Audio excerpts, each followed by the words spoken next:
What's up guys, and welcome back to another episode of the PS5 Career Mode. This is episode number 31. And we start today's episode off with a brief look at our fixtures for January. As you can see, a trip to Old Trafford, Everton and Crystal Palace home, and Chelsea away, our final Premier League game of the month, plus the FA Cup 4th round as well, where we'll have to draw for that very soon.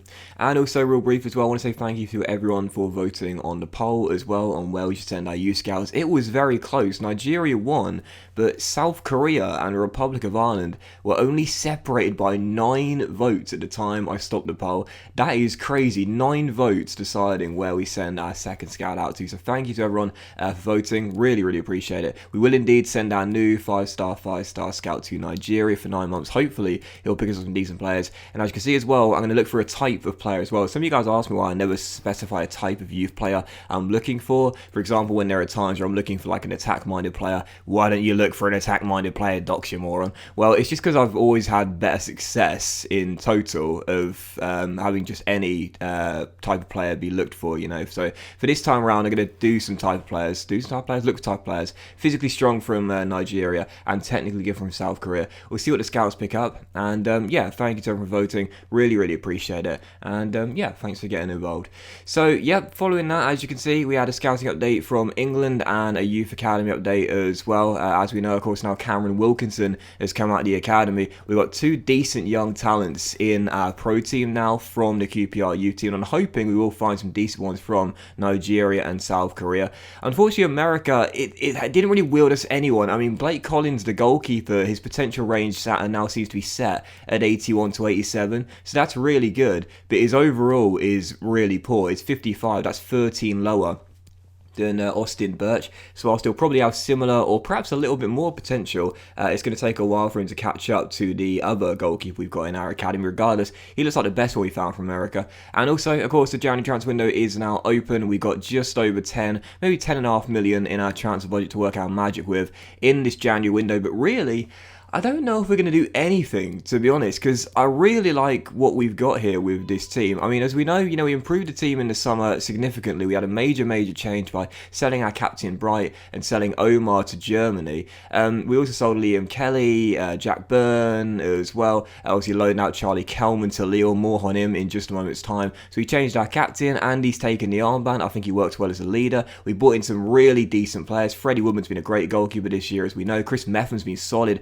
as centre-back, as has Courtney House as well. A couple other signings coming in. Jack Harrison on a free transfer as well. Obviously signed the 2 new left-backs in Jamal Lewis and Jada Silva. I don't really feel like we need to make major change to our team in this January window right now. It's a brief look at Bull as well, by the way, for those wondering. 6 goals and 8 assists in 18 Premier League games. Oh, he's so close to in 80 and he looks incredible. And also real briefly on Charlie Kelman as well. I was considering recalling him from loan because it will cost pennies really and nothing to bring him back. But then I thought, do you know what? Right now he is tearing it up in Liga and he's grown 7 ratings, and yes, I understand that's clearly a bug, but as you can see, Lille right now in 2nd place. They're 15 points behind PSG. They do have the game in hand. 38 goals, 3rd highest scorers in the French top tier right now, and I'm going to pretend that Kelman has half of those goals. He's tearing it up, and that's why he's been given a major upgrade. But yeah, right now 17 games to go in the season, 8th place and just outside of a Europa League spot.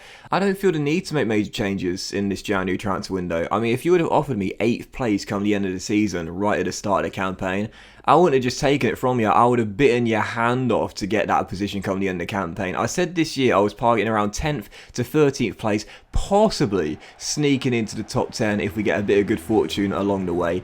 8th place would be an absolute dream for me, and whilst we'd still miss out on Europa League football, we're not even targeting European football. This season is all about securing our stability in the Premier League. Right now, we're well on course to do that. We're into the FA Cup 4th round, and the young team we've got, full of quite a lot of new players as well, are gelling really nicely and growing pretty quickly as well. So yeah, for me, I like the team as it is, and whilst we might make 1 or 2 changes in this January window, yeah, I'm certainly not planning too much change at that. Still for the first of 4 games in today's episode, on the back of our victory in the FA Cup 3rd round away at London Road, we will take on the Red Devils at Old Trafford, Ole Gunnar Solskjaer's side. We've beaten them once in the series so far. It remains our only scalp of the save so far. That was in the FA Cup semi-final, but every other time we've faced the Red Devils, we've been beaten. This game was going to be no different either. Right from the first whistle, we were under a lot of pressure. They scored deep into extra time, injury time I should say, in the first half, but you know the saying, it's a minimum of added time. So Manchester United going in front. Martial doubled the lead there, getting 2 goals in this game as they went 2 goals up just after the restart. And 10 minutes after the break, 10 minutes after the second goal as well, Bruno Fernandes on the hour mark. I said before, this dude is my arch nemesis on this year's FIFA, and you just know, like, whatever game I play against Manchester United, he's going to get a goal at some point. It always happens. There's only been one game all throughout the series so far we've kept him quiet. That was the FA Cup semi-final. Every other game he's put on a masterclass, including that one, a goal and an assist in a 3-0 victory as the Red Devils get the win. And as you can see, following the game as well, we have our draw for the 4th round of the FA Cup. We got West Bromwich Albion, recently relegated to the Championship, but right now topping the second tier by 10 points, so best team in the Championship right now. We've got them away at the Hawthorns, so whilst once again we've been drawn against a side outside the Premier League, I tell you what, I mean seriously, we have got some really good luck in cup draws right now. Don't think that'll be a routine victory for us. The bag is in great form right now. We've been very inconsistent for about 2 months, I'd say now. So, yeah, it would also be a chance to face Myron Boadu, of course, a Dutch striker we pulled out of signing back in the summer. That will be a very interesting clash indeed. Regardless, following that as well, we did see a bid came in for Rob Dickie as we sold our 3rd choice academy goalkeeper who never grew for us. And Dickie is indeed going to go to FC Lorient for £6 million. Dickie, of course, one of these Season 1 OGs. He was very good in the first season as well, and a regular member of our backline. But since the injury he got last season, where I think he broke his toe, it was a 2-month injury regardless, he's never really recovered and been consistent since then. He actually came back and made his return from a 2-month injury in the FA Cup semi-final, where we put on a defensive masterclass, and I thought Rob was back to his best. Unfortunately, that was just a flash in the pan. Since then, he's not been that great, and I'm fine selling him. He's 4th choice centre-half, and now that Cameron Wilkinson's come out of the academy, if we do play the youngster there, he'll become 5th choice centre-back, so I'm fine selling him. He's got 1.5 years left in his deal. I think it's best to cash in for the 6 mil and look for younger options that have got more potential for the future. And speaking of young options with potential for the future, for our second game of today's episode, a massive one here in the battle for a Europa League place, taking on the Toffees just above us in the table. Charles Bull does it again. 7th goal in the Premier League, steps in from the left, bends one into the top corner, wonderfully placed effort past Jordan Pickford and into the back of the net as we take the early lead. But right from kick-off, the Toffees would respond. Alan, the very industrious midfielder, makes it 1-1 for Carlo Ancelotti's side right from kick-off. One of those goals there, I just think, I don't know what I could have done to defend that one really. 1-1 though, and Everton back on level terms. Right for the break though, still tied at 1-1. Bull's looking dangerous and assertive all game long, looking like the best player on the pitch. Great cross to the back stick here, and right before the break, well, just like in the game at Old Trafford, we scored deep into stoppage time in the first half, so we give Everton a taste of the medicine we received in our last game, and Ilias Sher gets his first goal of the season as well. I'll be honest here, he's really struggled to adapt to top tier football, yet he's still growing really nicely, so I'm fine playing him. Anyway, 2-1, and we're back in front courtesy of the Moroccan, an assist for Bull as well. And in the second half, 5 minutes to go before the end of the game, still currently leading by a single goal. We defended really well in the second half as well. The Toffees didn't get a single sniff. We were looking for a late chance to wrap up the points, give us a 2-goal cushion, and ensure the 3 points were in the bag. And yeah, we waited a while for Ilias to get his first goal of the season. Now he's got 2 in the same game. A little bit of a lucky goal, that one deflection from the through ball coming straight back to us. Ball across the face, 6-yard area, and Ilias was not going to miss from 4 yards out. So QPR 3, Everton 1, back to winning ways, and it really has been like that for us recently. You know, we win a game, we lose a game, we win a game, we lose a game, we win a game, we lose a game, you know. And for this one here, the pattern continues. We lost to Old Trafford, we come back home, we win here against the Toffees, and a big game there because both teams are going for that 7th and final Europa League spot. I don't see anyone right now between us and Wolves and Everton and Aston Villa. We're the 4 teams around right now that are capable of breaking up the top 6, but that 7th place is up for grabs. There's 4 teams at the moment going for that final 7th place. I'd say we're the rank outsiders, but a big win there keeps us in the race. Still for our third of 4 games, staying here at home for a London derby to take on Roy Hodgson's Crystal Palace, and right now they are just above the relegation zone. So heading into this game, expecting to get back-to-back victories despite the current trend of win one, lose one, win one, lose one, and taking on the Eagles, we fell behind very early on. Quick goal of Crystal Palace, they take the early lead, try to respond a few minutes later in the 20th minute. Luke Amos with a great tackle to keep the chance alive, and Chris Woodlock smacking one off the post. We still trailed by 1. Such a frustrating game this as well, because Palace were defending so well. They were making these last-ditch interceptions, one right there on cue with Reece James, as we were still trailing trailing by 1, but before the break, this was absolutely brilliant. What a touch by Eddie Nketiah, and whilst he didn't get credit with the assist, give him the hockey assist. Lovely through ball by Luke Amos, and who's there to turn it in from the left-hand side? Charles Bull, the direct run of our inside forward, and I've got to be honest here, well, more on it in just a moment's time, but with the fact he's started adding goals to his game this year, I'm starting to think, with Nketiah being in really inconsistent form, is there a chance he could become a striker in this team? Well, more on that in just a moment's time. Regardless, this is a great game though. You know, both teams playing really well. Both teams said they needed a win and not just a point. Palace looking to avoid the drop. Us looking for Europa League football. Both teams going all out and looking for the 3 points.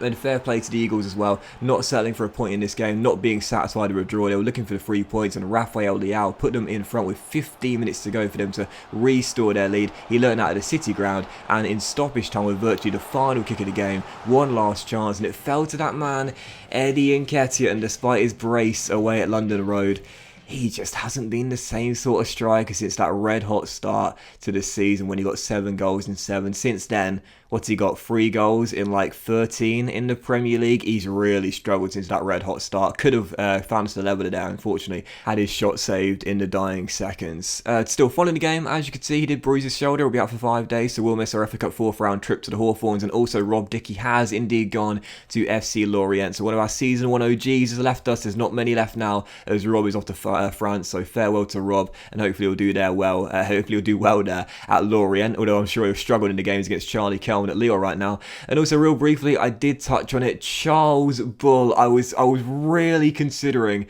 giving him a position change and training him as a striker. I certainly wouldn't be against doing it in the future, but I thought for now, why mess with a winning formula? He's developing really, really nicely. He's up to 79 overall, 8 goals and 9 assists in the Premier League as an inside forward. I thought instead of changing his position, let's just change his development plan and go from a wide playmaker to balanced instead. That will still see him have an increase in strength, which is his lowest attribute physically right now, and also as well, his acceleration is really, really high, yet his sprint speed is not as high comparatively speaking, so that'll sort of balance them out a little bit and make his pace a little bit more balanced. And yeah, for now we'll keep him as a left winger. There's no reason in the future that I wouldn't say no to training him as a striker, but for now he's doing really well as an inside forward, so I don't want to mess up his development by changing him to a different position and having a radical position change for him and a big adjustment for him needed. Instead, I'll work with what's working for him right now. That's as an inside forward on the left hand side.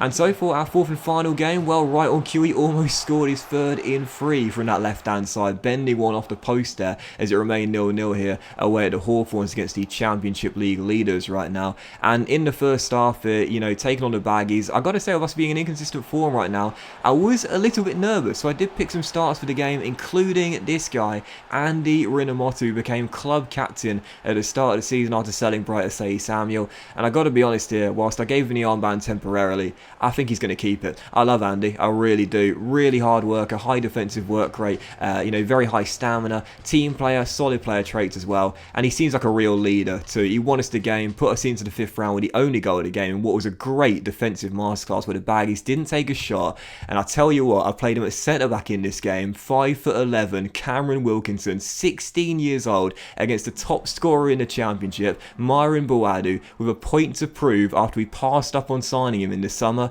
Well, when Wilkinson gets home tonight, he'll give his mum a kiss when he gets through the front door, he'll empty his back pocket. What's in there? Wallet, keys, Myron Boadu. Kept the Dutch striker quiet all game long. It was absolutely sublime. Too young for the champagne. I'll take that, young man. You can have a protein shake instead.